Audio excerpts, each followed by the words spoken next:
వచ్చే assembly ఎన్నికల్లా BJP party అధికారంలోకి వచ్చుడు ఖాయం. పువ్వు గుర్తు పార్టీ కార్యకర్తలు, కమలం పార్టీ అభిమానులు పెట్టుకున్న ఆశలు ఖచ్చితంగా నెరవేరుతాయనే అనిపిస్తున్నది నాకు. ఇక తిరుగుండది, దూసుకపోవుడే, దంచి కొట్టుడే. 3 ఏళ్లల్లా సీఎం కుర్సీ బీజేపీ పార్టీ కింద ఉండబోతుందని నాకైతే బాగా నమ్మకం కలుగుతున్నది. ఎందుకంటారా? నేను చెప్పను గాని మీరే చూడుర్రి.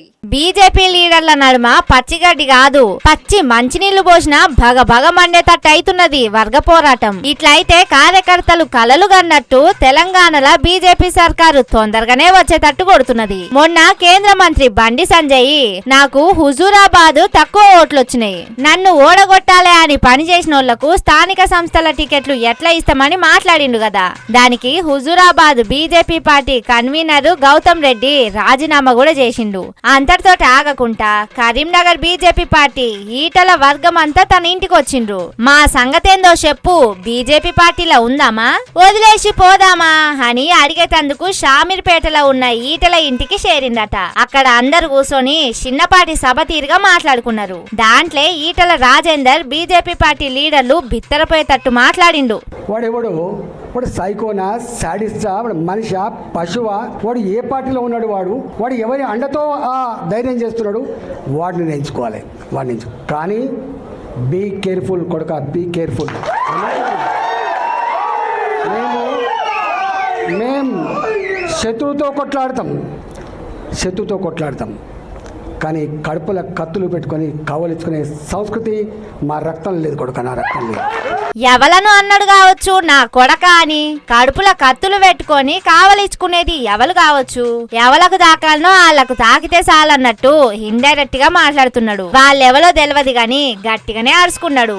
అట్లనే ఎదురు వచ్చే శత్రువులతోని కొట్లాడతాం తప్ప దొంగ దెబ్బ తీసేటోళ్లతోని కాదు అన్నట్టు చెప్తున్నాడు. మనకు స్ట్రైట్ ఫైట్ తప్ప స్ట్రీట్ ఫైట్ రాదు. మనం ధీరంతో కొట్లాడతాం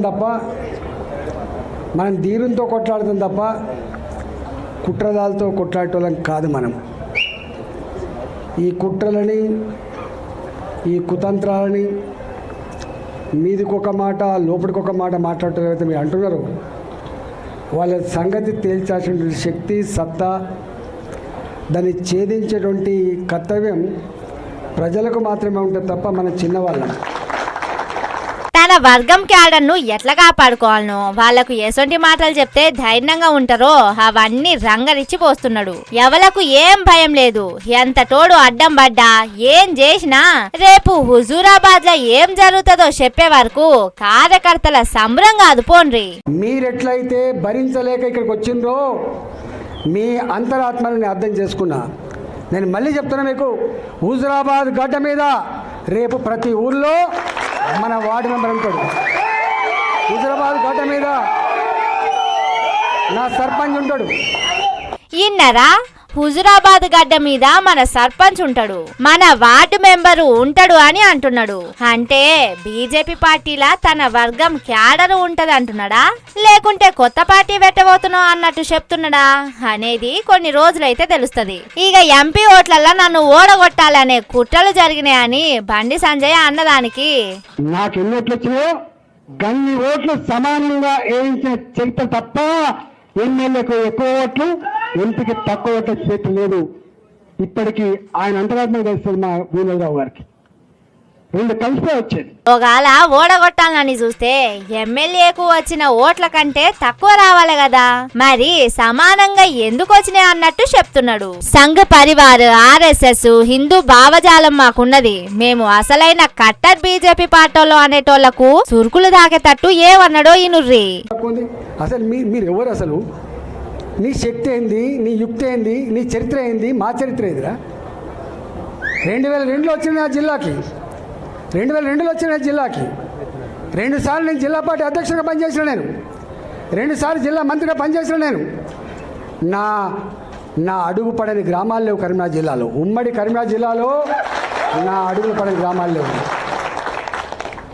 ఉమ్మడి కరీంనగర్ జిల్లాలో నేను కరీంనగర్లో ఉంటే పొద్దున ఉదయం పొయ్యి ముట్టిస్తే రాత్రి 12 గంటలకు కూడా ఆ పొయ్యి ఆరిపోయేది కాదు. ఒక్క హుజూరాబాదు, ఒక కమలాపూర్ వచ్చిన వాళ్ళు కాదు బిడ్డ, మొత్తం కరీంనగర్ జిల్లా మొత్తం వచ్చేది, పక్క పంటున్న జిల్లాలు కూడా అప్పుడప్పుడు వచ్చిపోయేది. ఇవాళ నేను 2 సార్లు 40 ఫ్లోర్ లేదని చెప్తున్నా అంటే నాకు తెలియని జిల్లా ఉంటుందా? నేను పోని మండలం ఉంటుందా? నేను మాట్లాడినటువంటి జాతులు ఉంటాయా? మీకు మా చరిత్ర తక్కువ తెలుసుకోడు మీకు, మీ చరిత్ర మీకు తక్కువ తెలుసు. అంతేకాదు బుడ్డ లీడర్లతోని కొట్లాడితే నా పత్యార ఏం కావాలి అన్నట్టు ఇంకో వర్గం లీడర్ ను చీప్ గా తీసి పారేసిండు. నీకు ఐడియా ఉందా? ఒక ముఖ్యమంత్రికి ఇట్లా మాట్లాడు, ₹1 మిస్టర్ నీ అబ్బా జాగీరు కాదని చెప్పినోడు ఈటల కొట్లాడితే అక్కడ ఏం కొట్లాడితే రాజశేఖర్తో కొట్లాడినాడు ఒక అర్థం ఉంది, అంతకంటే ముందు ముఖ్యమంత్రి కొట్లాడినాడు అర్థం ఉంది, వ్యవసాయ గారితో కొట్లాడిన అర్థం ఉంది, కిరణ్ కుమార్ గారితో కొట్లాడినట్టు అర్థం ఉంది, కేసీఆర్ తో కొట్లాడినాడు అర్థం ఉంది. ఎవరితో కొట్లాడాలి? నేను నా పతారు ఏం కావాలి అంటున్నా. ఇగో గిట్ల బీజేపీ పార్టీలో ఉన్న వర్గ పోరాటం పుట్టవలిగినట్టు బయటకు వచ్చింది. డైరెక్ట్ గా పేర్లు పెట్టి తిట్టకుండా ఇండైరెక్ట్ గా ఇజ్జత్ తీసుకుంటున్నారు.